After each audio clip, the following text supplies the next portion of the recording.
নমস্কার আমার দেশ বিদেশের প্রিয় বন্ধুরা, আপনাদের সবাইকে সীমা কিচেনে স্বাগতম। আশা করি আপনারা যে যেখানে যে অবস্থা আছেন ভালো আছেন, সুস্থ আছেন।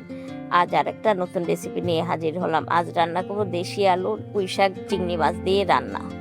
এই জন্য এখানে আমি কিছু পুঁই শাক কেটে ধুয়ে পরিষ্কার করে নিয়েছি।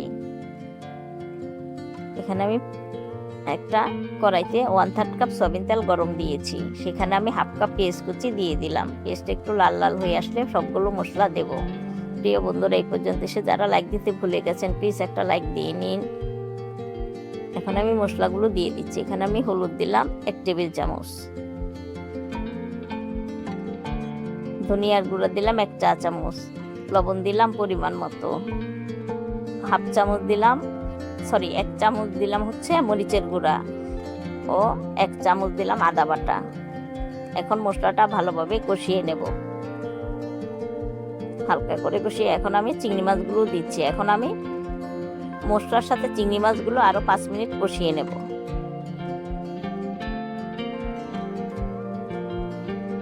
আমি ভালোভাবে কষিয়ে নিয়েছি। আমি দেশি আলুগুলো আগে কেটে সিদ্ধ করে রেখেছিলাম আলু চুলে, আর ডাঁটাগুলো শাকের ডাঁটাগুলো চুলে একটু হাফ সিদ্ধ করে রেখেছিলাম। এখন সেগুলো দিয়ে দিলাম। এখন ভালোভাবে নেড়ে চেড়ে নিচ্ছি। প্রিয় বন্ধুরা, আপনাদের কাছে যদি আমার ভিডিওগুলো ভালো লেগে থাকে আপনারা প্লিজ বেশি বেশি করে শেয়ার করবেন, আর আমার চ্যানেলটাকে সাবস্ক্রাইব করবেন নতুন বন্ধুরা, আর বেল আইকনটা অন করে রাখবেন, তাহলে নতুন নতুন রেসিপিগুলো আপনারাও দেখতে পারবেন। আর যারা ফেসবুক পেজ থেকে আজকে দেখছেন আমার রেসিপি, আপনাদের কাছে অনুরোধ রইল আপনারাও আমার পেজটাকে ফলো দিয়ে রাখবেন। আমিও সবার পরিবারে গিয়ে লাইক দিয়ে পুরোটা ভিডিও দেখি। আমি তখন ঢেকে রেখেছিলাম 5 মিনিট। আমি 5 মিনিট পর আবারও ফিরে এলাম। দেখুন শাকগুলো মজে গেছে। এখন একটু উল্টিয়ে পাল্টিয়ে দিচ্ছি।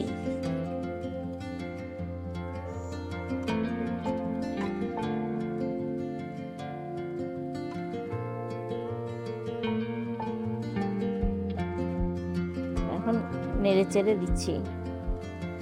এখন আবারও ঢেকে দেবো 5 মিনিটের জন্য। আবারও 5 মিনিট পর ফিরে এলাম।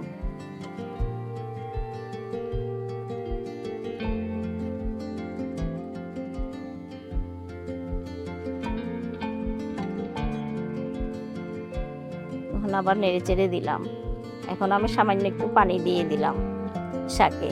যেহেতু আমার আলুটা আর ডাঁটা আগে সিদ্ধ করা ছিল, তাই পানির পরিমাণটা কমই লাগবে। এখন আমার ঢেকে আবারও 5 মিনিটের জন্য রেখে দেব। 5 মিনিট পর খুললাম।